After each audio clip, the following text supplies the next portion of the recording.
Hello, today is October 15th, 2015.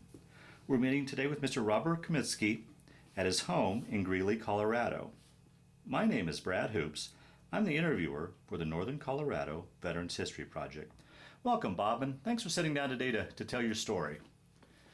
Let's start out, if we could. Tell us a little bit about yourself, your date of birth, where you were born, a little bit about your family. I was born on June the 16th, 1924, in the bedroom of my folks' house. And where was that located? Pueblo, Colorado. Uh-huh. I grew up in Pueblo, lived in Pueblo for 55 years, in fact. Columbian grade school, Central High School. After I graduated from high school, I had a series of different jobs which didn't last long until I finally started a sheet metal apprenticeship. Along came Pearl Harbor. And do you remember where you were that day and what you were thinking when you heard about that? Well, I remember where I was. I was in my dad's 1940 Plymouth with my friend Walter Markert. On the east side of Pueblo, we were going to see some girls. Had the radio on. We heard the announcement that Pearl Harbor had been bombed, and we heard the president's speech. That kind of cooled it for hunting for girls. We raced back to tell our folks what we had heard. They were playing cards, so they didn't have the radio on. And the Markerts were quite interested in that because their son Clement had fought with the Republican forces in Spain. Oh, interesting. Yeah, and my folks thought I wasn't going to go because I'd had a heart murmur and weak eyes. But it ended up that I actually my boss got me an occupational deferment because we were working on the Blitz hangars at the Pueblo Air Base. Okay. Well, you weren't even 18 yet, though, as well, right? I mean... just was 18. Oh, just turned 18. Okay. Yeah. Okay. So,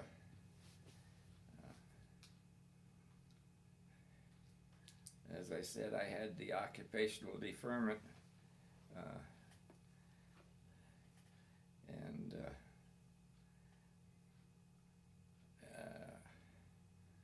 most of the young guys my age were gone already. Right, for sure.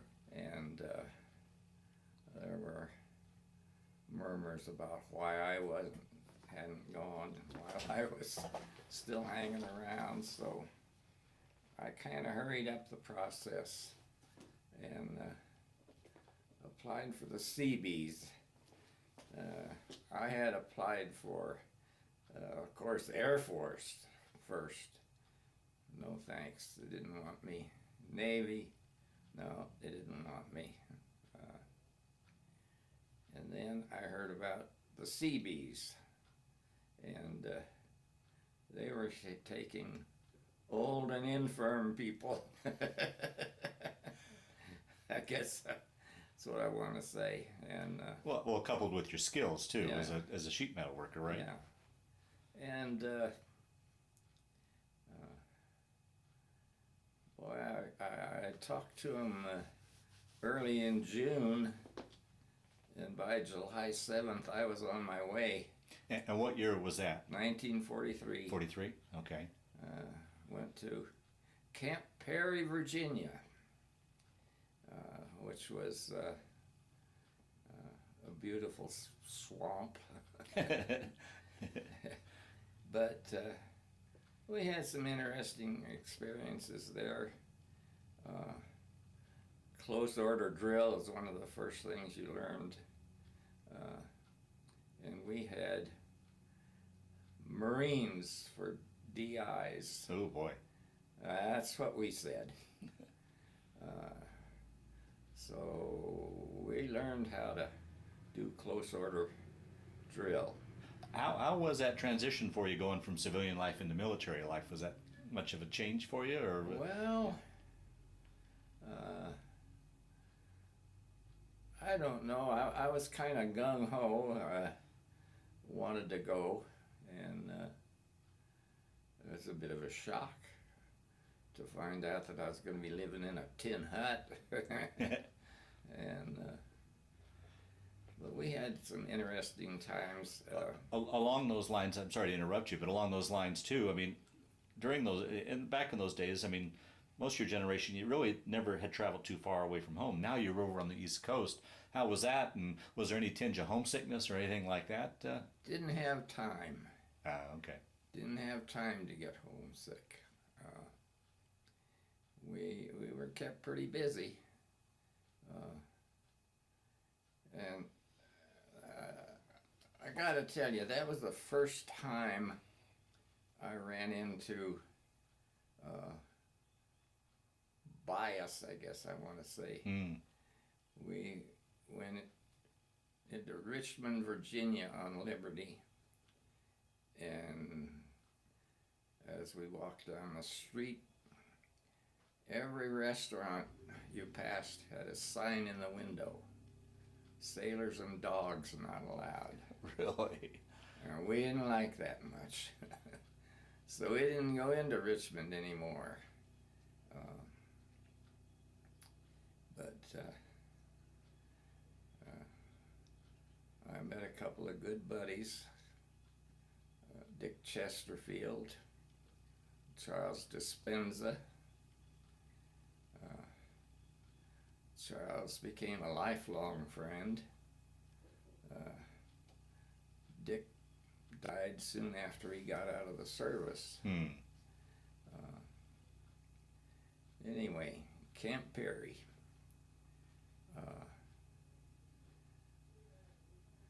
We had fun a little bit. The William and Mary Tavern in Williamsburg. Dick got into an argument with a couple of Marines and started a fight. And I went to help him, and the shore patrol got me too. And that was my first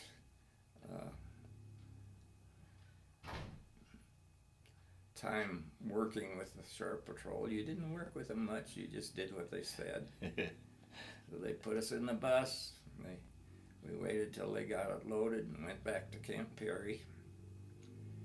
Finished our boot camp there. We went to Camp Parks in California. So did you have a furlough between then to come home, or did you go directly? No, just back we went. However, when our way through, I don't know how my folks found out. We went through Pueblo at 5 o'clock in the morning and looked out the window, and my mom and dad and my girlfriend were standing there. Guess who his girlfriend was? Yeah. Oh, wow. But in Camp Parks, what they called advanced training, which turned out to be more close order drill with Marine DIs. I also experienced my first earthquake at Camp Parks. We had a 2-story barracks, and we didn't have cots. We had beds, which were 4x4s on each corner, and 4 o'clock in the morning you wake up and your bed's going across the floor. So they got us all out on the grinder until the earthquake was over, and it was a slight one, there was no damage, but that was about the most interesting thing that happened at Camp Parks. From Camp Parks, I went to Port Hueneme, out of Oxnard, California. We had kind of relaxed duty there. I was there for probably 3 months, and then we shipped out of San Francisco. And we were on the USS Noordam. It was a Dutch liner which had been taken over by the Navy and fitted out as a troop ship. These trips always beg the question. Here's this boy from landlocked Pueblo, Colorado, going to sea. How was that trip for you? Did you get your sea legs, or how was? I didn't. I'll tell you about that in a minute. Okay. we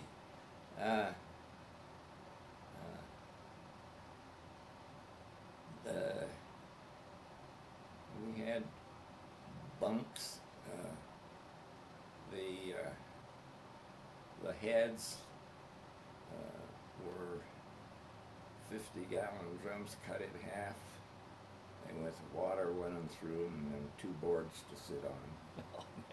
3,000 troops on that ship, and it was standing room only most of the time.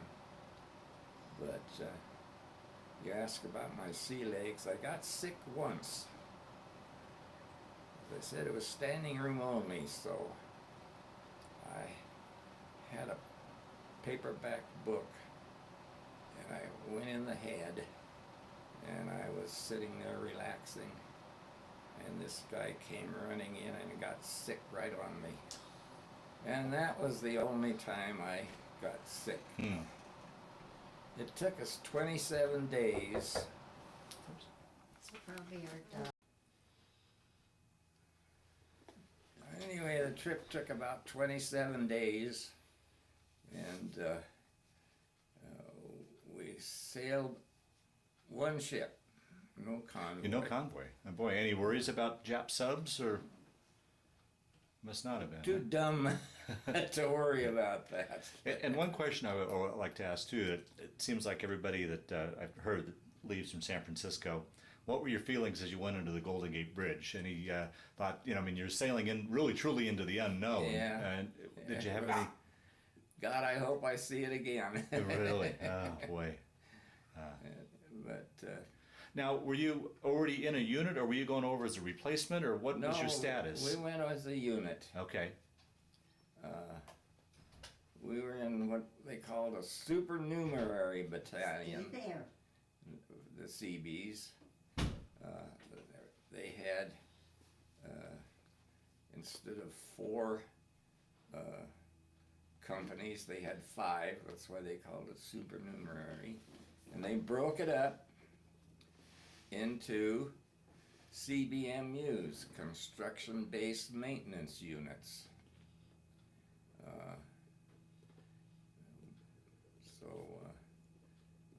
We were on the Noordam.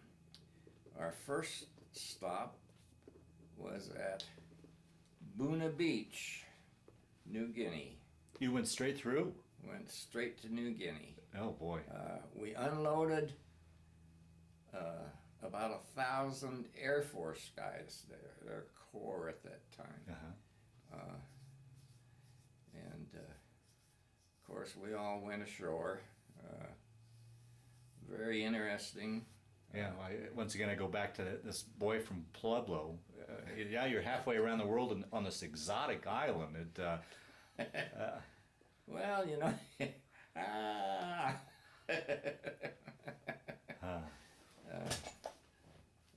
I saw one of the B-25 Mitchell bombers that they had fitted out to sink the barges that the Japs were coming down the coast. They had a 75 millimeter recoilless cannon and 15 forward firing 50 caliber machine guns. So those barges didn't have a chance. But from there, they loaded us up and took us down to Brisbane, Australia. And we were in a tent city on the racetrack in Brisbane, Australia. We got very interesting. That was our first look at honey buckets. All the houses had a little room built out back with a hole in the floor and a big bucket underneath, and they came around and picked them up every day or so. We were kind of shocked at that because Brisbane was a big city and they had no sewage system. But anyway, from Brisbane, then we went up to Milne Bay, New Guinea.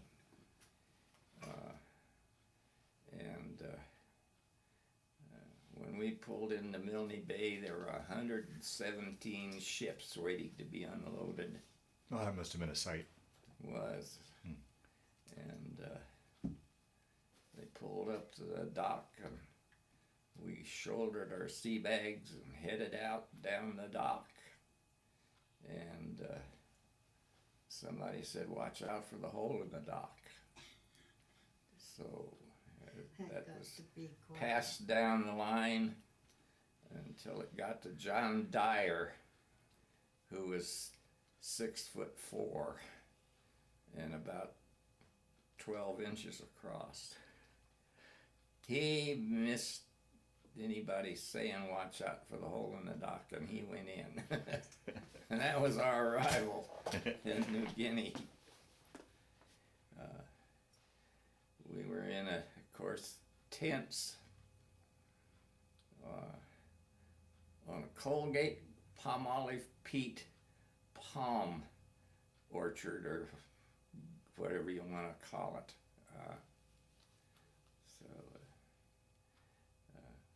We were a construction-based battalion maintenance unit. So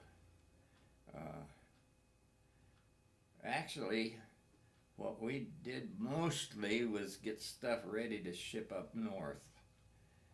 We were at a lovely little town called Gamadodo, which was not a town at all, but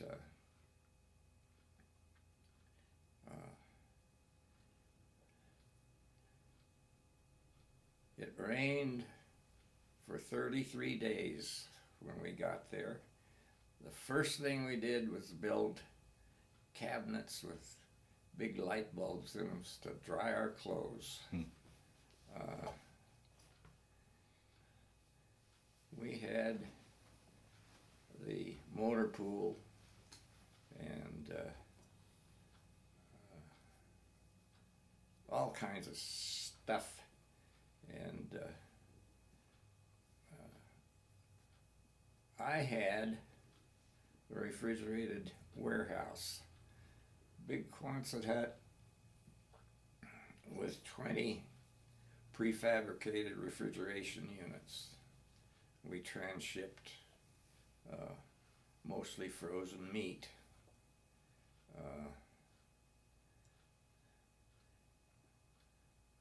My best friend Charlie Dispenza worked with me there. In addition to that, we took care of all the refrigeration on Gamadodo, even down to Hillimoy, which was a Navy hospital. One thing that happened there, we went down to Illinois to do some work on refrigeration, and it was dark when we started back. We had a international 4x4, which was a canvas top truck with 2 bucket seats and benches in the back. But Gene Foote was our driver, and he became known as E.P. Foote the Python King because when we got ready to leave, he started the motor and he reached down for the gear shift, and instead of the gear shift he got a hold of a python. Oh. So we scrambled and got the python out and made our way back to Gamadodo.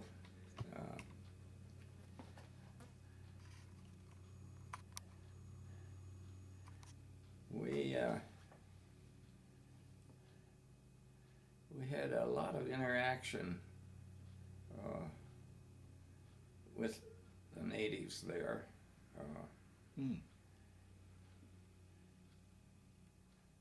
They did a lot of traveling up and down the coast.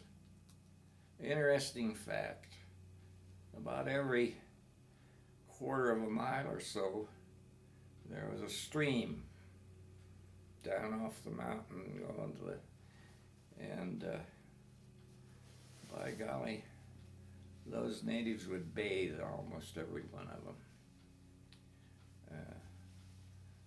You could have bought the baby for a bar of Lifebuoy soap, I think. In fact, I have a true grass skirt that is disintegrating after all these years that I got for a bar of Lifebuoy soap.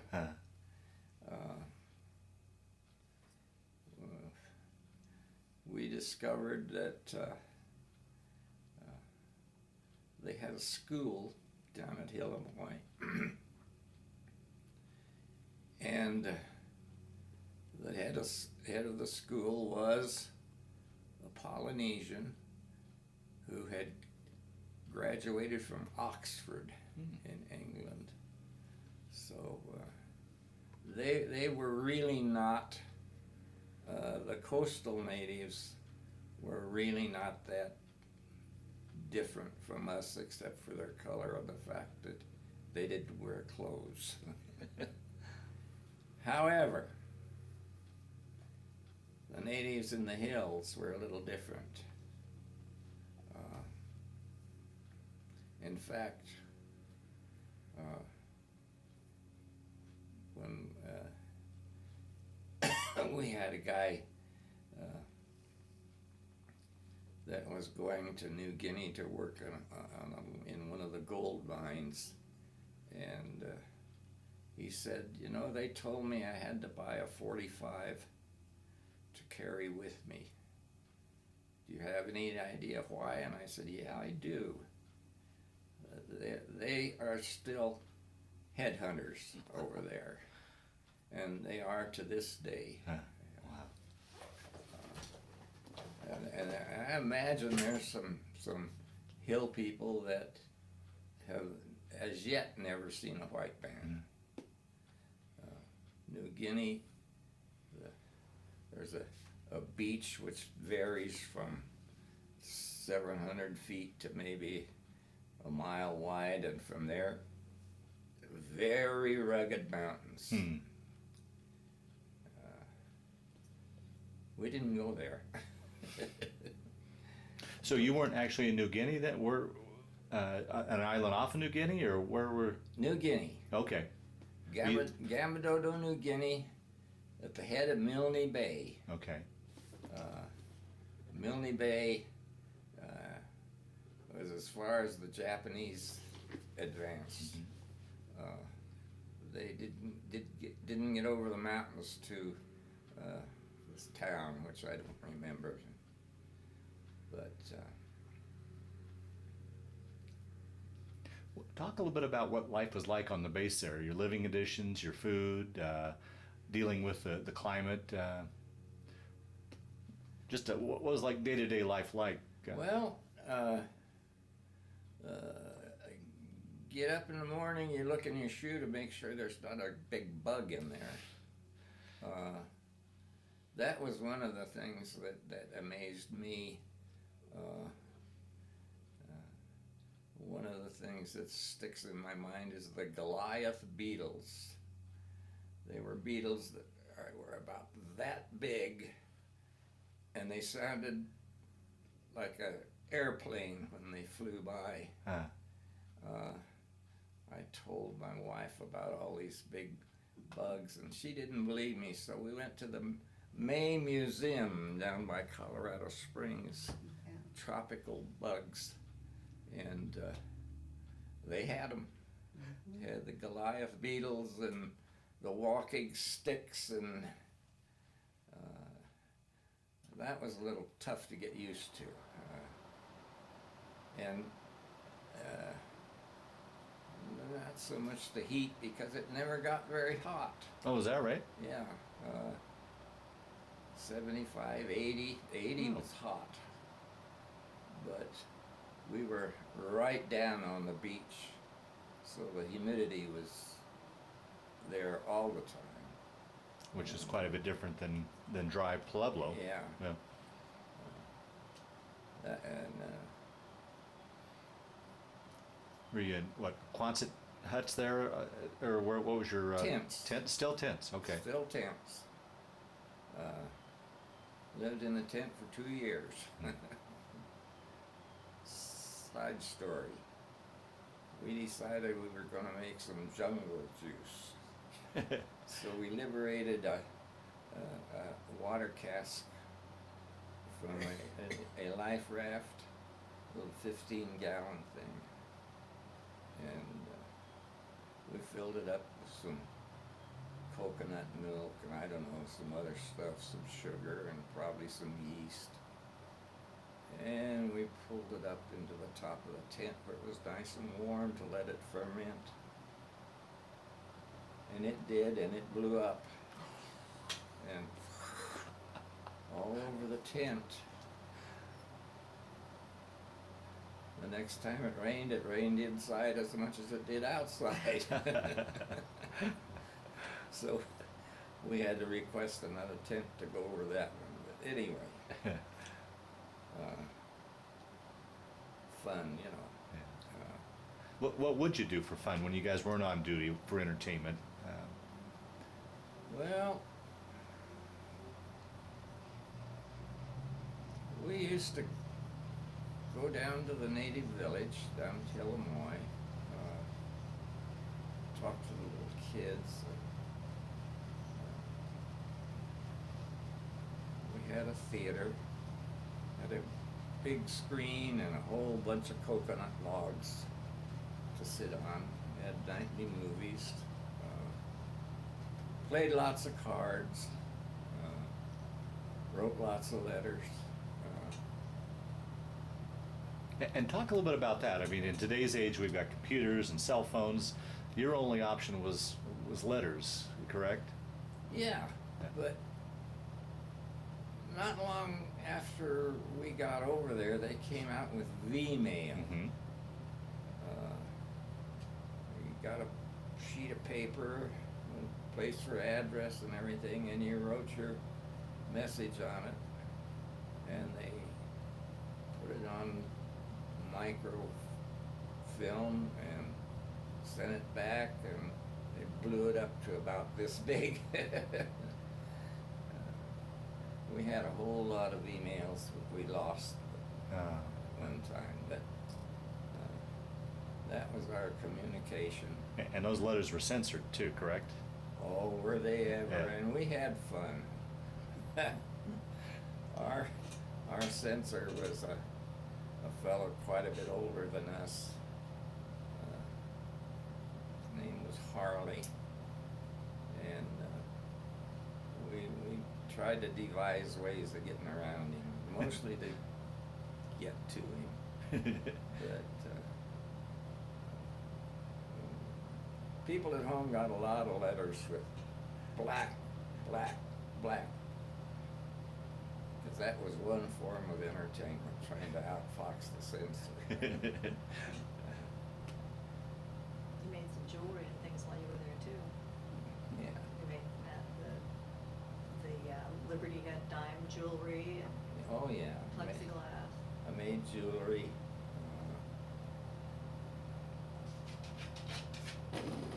Did any like USO shows ever come through down that way? Oh, very seldom. Yeah. One down. We were out of the way. Yeah, right, right. Be in right. the way. They primarily went where the active troops were. I guess I've heard that there were about 30 non-combatants to everyone that was carrying a gun during the war. Yeah. Incidentally, I qualified as an expert marksman. My reward was a Browning automatic rifle. I weighed 125 pounds. The Browning rifle weighed almost as much as I did. But I lost it somewhere. Never did find it. Yeah, that's another story. But And what was the food like down?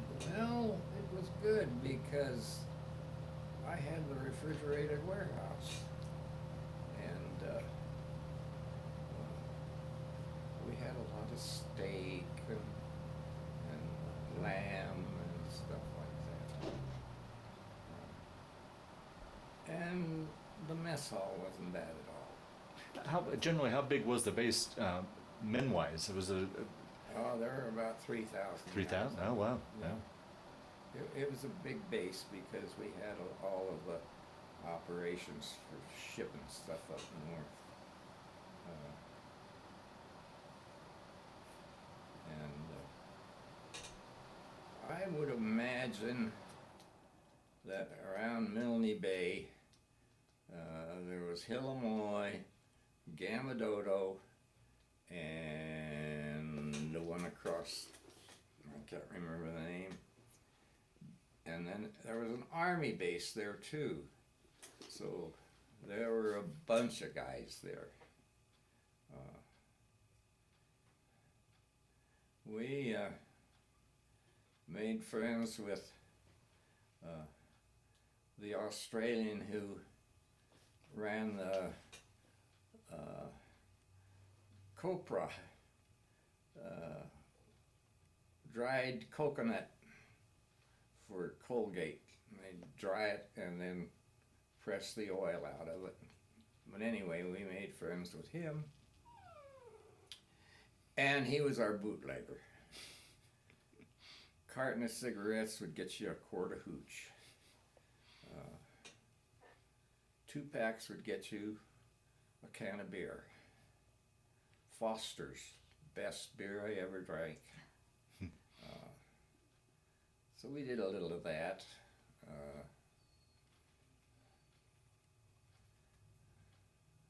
Movies, I said, every night. And we got them as soon as they came off the cameras in Hollywood.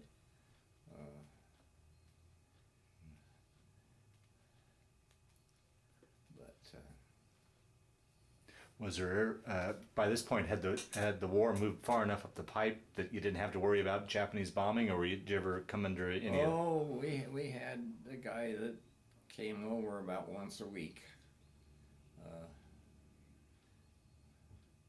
and that's all he did. Just flew over.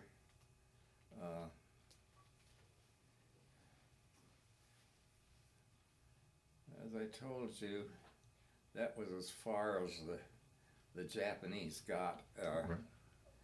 They had the Australian New Guinea police force, which were natives, and they actually wore robes. But one of their main duties was to ferret out the Japs who had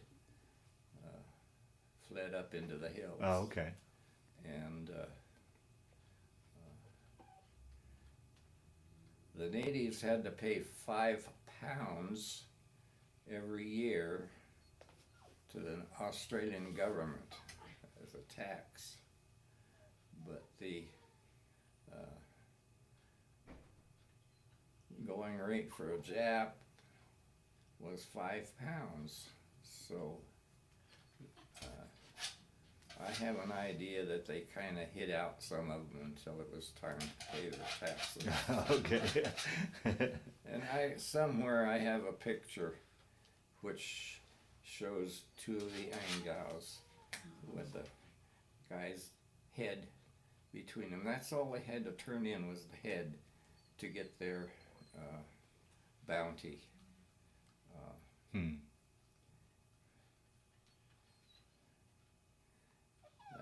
That was one of the interesting things that went on.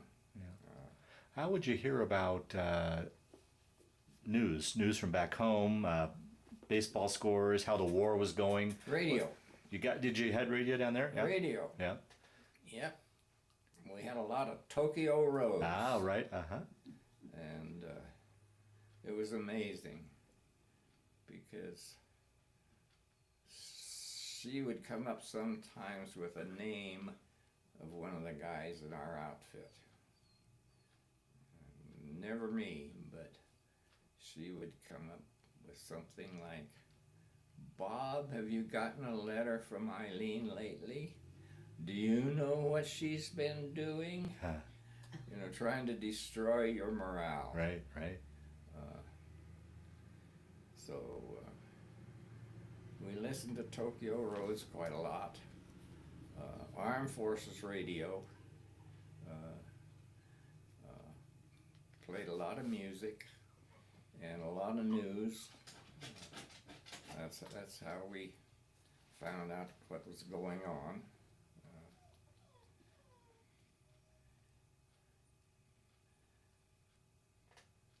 Life got boring at times, but then at times it was exciting. I won't say fun, but it was not boring.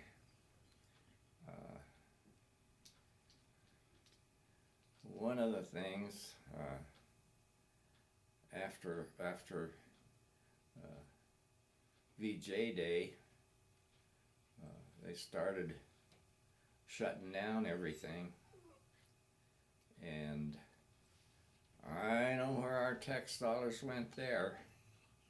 They went in Milne Bay. We could stand there and watch big moto cranes, bulldozers, trucks. They'd load them on pontoon barges and go out and slide them off into the bay. Cheaper than bringing them home, I guess. I don't know, but Wow. saw a lot of stuff go down there. What was it like on the base on VJ Day when you guys heard the war was over? Was it a pretty good celebration? Was loud. Was it? It was very loud. And when they explained these two big bombs being dropped, did you have any idea what they were? Had no idea. Yeah. No idea what an atomic bomb was. Yeah. But we were glad to hear the war was over. Because they were already getting ready, and they already were shipping a lot of stuff up north, getting ready for the invasion. In fact, we were getting down pretty low on everything. Was there any talk of moving you guys up further north then as well, or? We were mushrooms. They didn't tell us anything. No, they didn't tell us anything. How much longer were you there then once the war was over before? Well, the war was over on August the 15th, and it was, must have been November Oh, really? Oh, wow. before they took us off the island, and then okay, we were headed back home.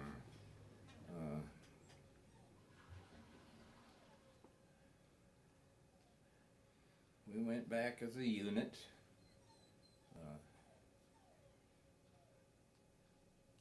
Sailed back under the Golden Gate Bridge, which was a beautiful sight to see. I'll bet, yeah. Now, and either way, when you sailed down or sailed back, did you guys cross the equator? Oh yeah. Did you go through the Oh yeah. shellback? Talk a little bit about that. Well, you have to be initiated when you cross the equator, and they get the biggest, fattest guide that they can find, and you go through a lot of initiation, and one of the things you have to do is kiss his belly button. And of course, as I said before, there was 3,000 guys on board our ship, so each one of us didn't get much more than a kiss. But we all got certificates. Would your dog And, work outside? We could put him out. Oh, wow, and then it A just. fun day, Yeah, breaking up the monotony. yeah, right. Because there wasn't a lot to do on that troop ship. Yeah, boy. But, But I interrupted your story. So you sail back home under the Golden Gate and take your story from there. back to Camp Parks, and by that time I was a petty officer, and I was assigned to escort duty. I would take a bunch of guys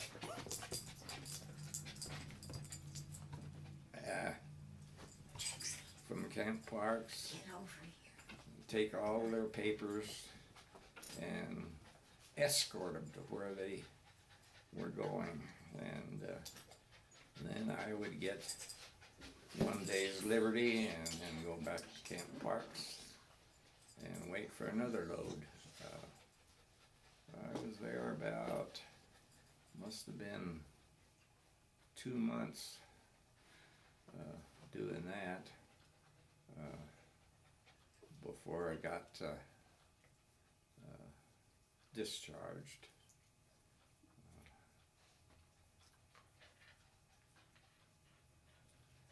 Oh, interesting thing. They offered me a chief's hat if I would join a repair ship that was going to China Really? to repair stuff that they had up there for 6 months. And I said, no, I don't think so. And then I found out later that they were there for 12 months. Oh. I'm glad I missed that.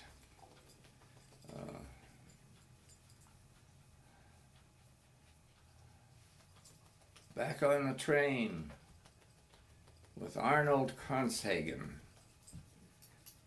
Ogden, Utah. He went one way, I went another. I went home. That was my third trip across the United States at the expense of Uncle Sam. I forgot to ask, when you got back into the States from overseas, was there much of a cultural adjustment? I mean, really, you were coming back to civilization, more or less. Did you have much of an adjustment with that at all, or? Not really. Okay. It was still Navy. Yeah. And I don't know, I guess I kind of rolled with the punches because didn't bother me much. Anyway, made it back home.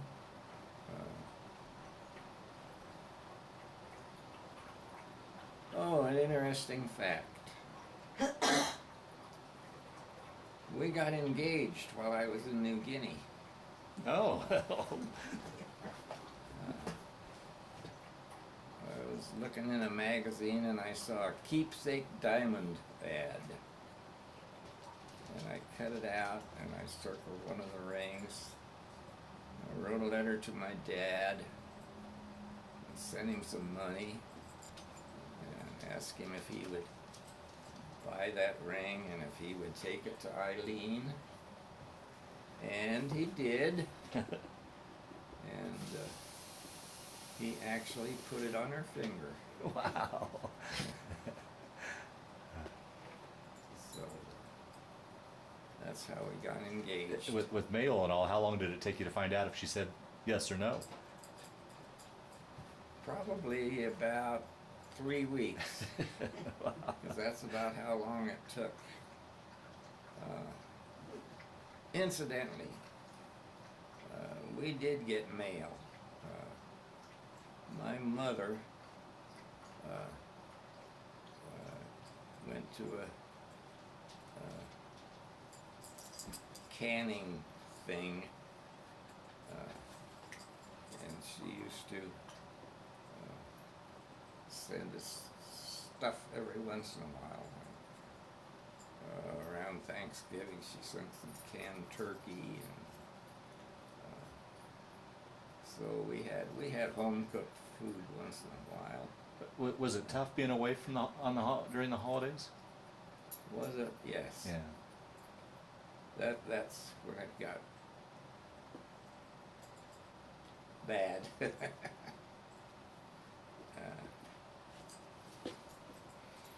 Yeah, that was the worst part of it, was missing the holidays.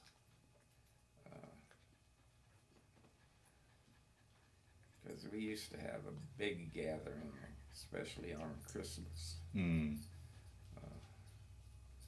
All the aunts and uncles and cousins, and you wanted to get there early because if you didn't, you knew you were going to get talked about.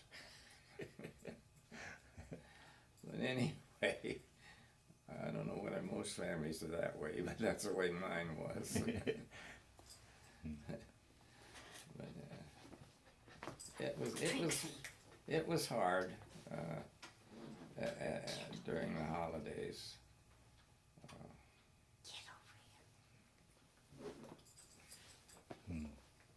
What was talk about when you got home, the homecoming and seeing Eileen and your folks? I mean, that must have been just a wonderful time. Well, my folks were not very demonstrative. Mm-hmm. As I remember, they said hello. And Eileen was living in Denver, so I decided I would surprise her, and went up to Denver and knocked on her front door, and as she opened the front door, the back door opened and Harry Blackburn left.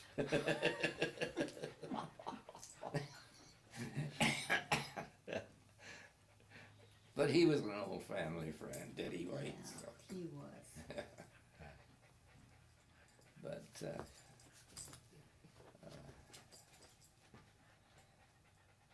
I got home in March, and we were married in April. Wow.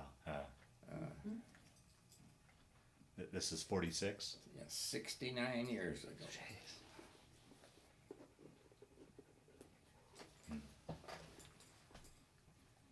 That's how long we've been married. That's amazing. And she's our oldest daughter. Okay. So,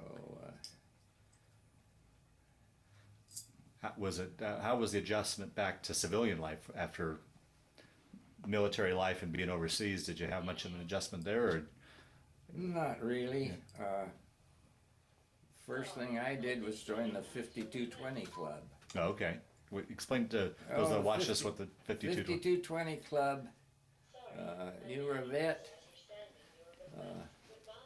52 weeks, $20. a week. I did that for a month or so, and my dad says, "Are you ever going to get a job?" And I was waiting for my apprenticeship, and of course they had hired a guy while I was in the service, and they didn't want to fire him, so I was kind of in limbo until he obligingly got in a knife fight and ended up in jail. So they needed an apprentice. I went back to work for Pueblo Sheetmetal Works, and I worked there for about 18 years. Wow. I ended up as superintendent, and after all those years, I had a situation which I could not resolve, and I quit.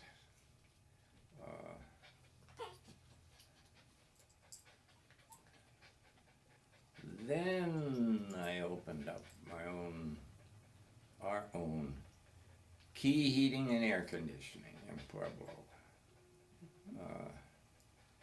We did that for about 11 years, and of course I was a subcontractor, and two of the prime contractors that I had done work for went broke, and I didn't get paid, so I went broke. But I had a job, so. So we went to Denver and got a job managing apartments. We managed two while we were working for that company. One of them, we had 536 apartments. Oh boy. 3 swimming pools, 3 tennis courts, all that stuff. And we managed that until they sold the property. Then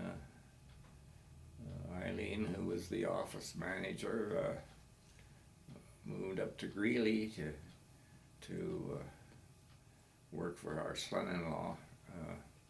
I stayed on because I had a good job. Head of maintenance, I didn't have to work very hard. But I did that until I got tired of commuting, and then I quit. Went to work for actually my son-in-law as a janitor in his building. By this time our 3 girls were raised and gone, long gone. We had a few ups and downs. Our second daughter had cystic fibrosis and passed away when she was 2.5.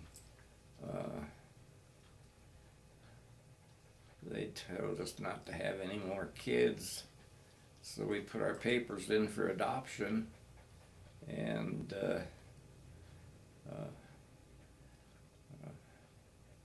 Eileen had an appointment with her OBGYN, and they called us from Denver and said, "We have a baby girl for you." And Eileen went to see her OBGYN, and he said, "You're pregnant." So we had 2 kids 6 months apart. Yeah, we had went ahead and adopted the Yeah, baby. yeah. And And then our daughter was born. Our oldest daughter was 8. this is Yeah. our Yeah. oldest. And she has 2 kids. Our adopted daughter has 3 kids. Our youngest daughter has 2. And we have about 12 grandkids and a tribe of great-grandkids all over the place. We've got grandkids in Oregon, Montana, Kansas, Texas,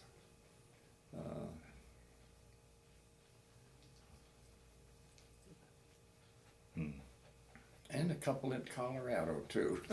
Basically enough. So it's been an interesting life. Yeah. Uh, Through the years, did you have any sort of unit reunions, or did you keep in touch with any? You said you had a couple buddies you kept in touch with, but any reunions or anything like that? no reunions, but Charles Dispenza, who was my right-hand man, kept in touch with him over the years. He became a deacon in the Catholic Church, and we went to his ordination, and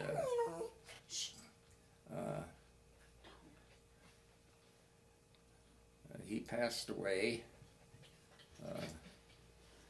He was, I guess, 81 when he passed away. We still keep in touch with his son. Dick Chesterfield was my other buddy, and about 3 years after we got home, he was on an outing at a lake. He lived in Montana. He was on an outing in a lake, and he was swimming, and he dove down and he got tangled up in a barbed wire fence that they hadn't removed, and he passed away. Arnold Kronshagen, he's passed away. There aren't many of us left. Yeah, right. Well, as we start to wind down this interview, is there anything I didn't ask that you wanted to talk about? Any stories that you didn't, that have kind of floated to the top that you wanted to talk about? And I'd bring you guys in if there's anything he left out to, Bob, tell this story, or Dad, tell this story, so that ideally, I know we probably only got the tip of the iceberg of your story, but ideally rounded it out as best we can, or do you think we by and large got most of it? I think you got most I of it. think Yeah. pretty good. Okay. Well, the last question I always like to ask in these interviews, as you look back on that time in the Navy and overseas and such, did it play a role in your life, affect your life, change your life at all? Or do you look at it as just a chapter in your life that you went through? How would you answer that? I grew up. I don't know, it keeps doing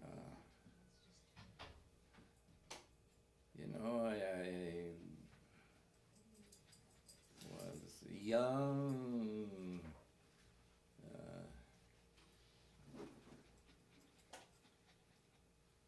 not too smart about a lot of things, but my time in the Navy taught me that there were things that I could do. I went to second class petty officer while I was in the service.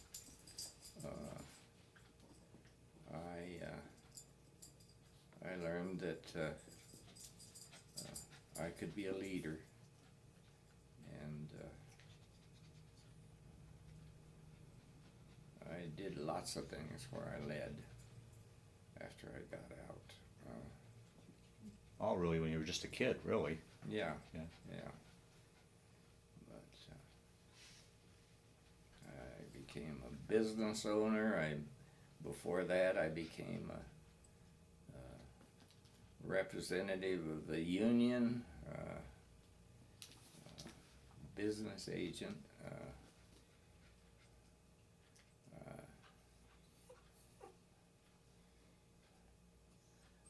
I just learned that if I put my mind to it, I could do it. Mm-hmm. The can-do attitude of Yeah. the Seabees. Yeah. Right. Yeah. Yeah. Well, very good, Bob. I want to thank you for sitting down to tell your story today, but just as important, I want to thank you for your service to our country. Well, thank you.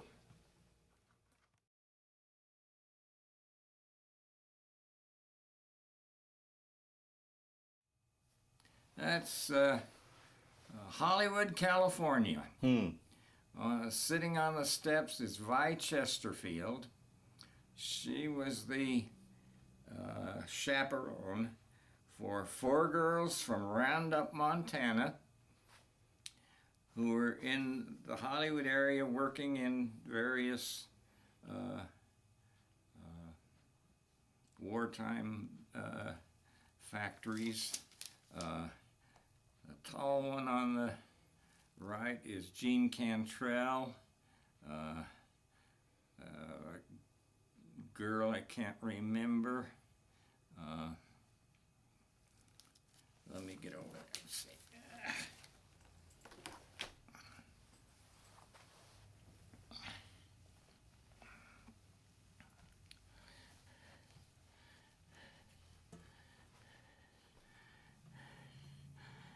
Oh, that's myself, and then Jesse Jones, and Bob Cody, and anyway, if I had volunteered to chaperone those girls, and we were at Port Hueneme. That was before we shipped out. We spent many a Liberty night dancing with those girls at the Hollywood Palladium. Wow. Yeah. And that's all we did was dance. That picture is Rogia Island, which is an island off the coast of New Guinea. And we built a camp there so that we could get away once in a while. And this is a shot. That's a shot off the coast of Rogia Island, just to let you know what it was like on the ocean down there. Now, did you have any problems with the jungle diseases or anything, we commonly found down there? Was there malaria or anything, problems with anything like that? Well, they pumped us full of stuff, so we didn't get very much sickness, but we had a lot of skin problems. We weren't used to that kind of stuff, and I still have skin problems. Is that right? Oh, yeah. Huh. That we can attribute to that. That's myself and Arnold Kronzhagen, and one of the native boys were liberating some fresh fruit. And that is our church. We had it built by a group of natives because the Navy didn't see fit to provide us with a church. Is that right? So we built one. Now, how did you work with the different denominations? Was it a non-denominational church? It was a non-denominational church, but primarily Catholic. We had a Catholic priest. Okay. That's the most welcome sight you've ever seen. That's the Golden Gate Bridge as we're coming home. Oh boy. That was after we left San Francisco. Took the train to Ogden, Utah, where Arnold and I both got off. Arnold went one way and I went east to Pueblo. As you can see, it was cold. Yeah, after all those years in the tropics, it must have been. You bet. Yeah. Didn't take much cold Yeah. to be cold.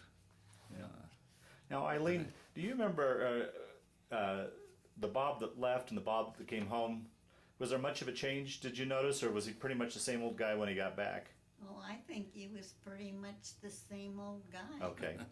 Okay. He really didn't change a whole lot. Okay. That's the CB Memorial in Washington, D.C. We were in Washington on a vacation, and we just had to see that one for sure. It's a letter from Hubert Humphrey, the Vice President of the United States. He made a campaign stop in Pueblo, and I was with the Veteran Motor Car Club of America in Pueblo. Got to talking to Mr. Humphrey and found out that he was also an old car fan. We had quite a talk. We saw him off at the airport. Never thought I'd hear from him again, and got this nice letter from him. I used to make yearly trips to Washington, D.C. When I was a union business agent, and we used to get passes for the Senate chamber, the House chamber, the cafeterias. You had to have a pass to go anywhere. And these are some of those passes. Boy, some interesting visits, then I'll bet. Oh, yeah. Building and construction trades, senior housing apartment building in Pueblo. I was on the board when that was built. Okay.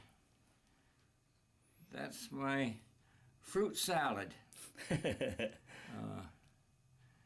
The American Defense Medal, the Asian Pacific. Asiatic Pacific, and World War II. World War II. Now, a couple of these have battle stars. Yeah, no battles. Yeah. I was just there.